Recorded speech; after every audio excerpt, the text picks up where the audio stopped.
Wangapi wanasema turudi kwa katiba yetu, katiba yetu, katiba yetu? Huyo ni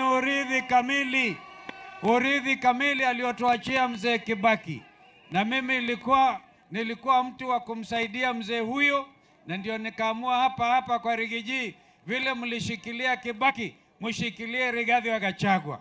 Si mtafanya hivyo? Na sisi tutawashika. Murega Ntaito, Murega Renge, Onakadhira Kara, tuoyumwe, sema tuoyumwe Harambee. Mwaseo ingi, nyinyi unajua ni Kuso na ni Wathoni. Kwa hivyo tuko na watu wengi hapa, mtaonyeshwa. Huyu mnamuona huyu kijana wakili Njiro, haogopi.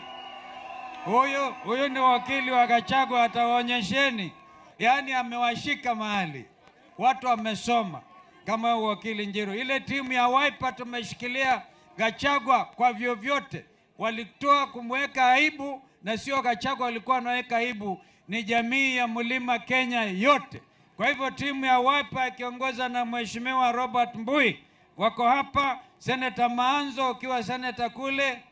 Hapa kuna hata spika wa bunge, kuna mbunge wa kutoka Kilome Makueni. Kuna timu nzima ambao walisema lazima washikilie mambo ya mlima kupitia ndugu yetu Rigathi Gachagua. Kwa hivyo mimi nawashukuruni sana. Leo ni wakati wa kukomboa nchi yetu, na tunajua hapa ni kusikiliza ground. Ni kweli? Mumesikiliza ground kweli? Mtashikilia? Harambee! Thank you.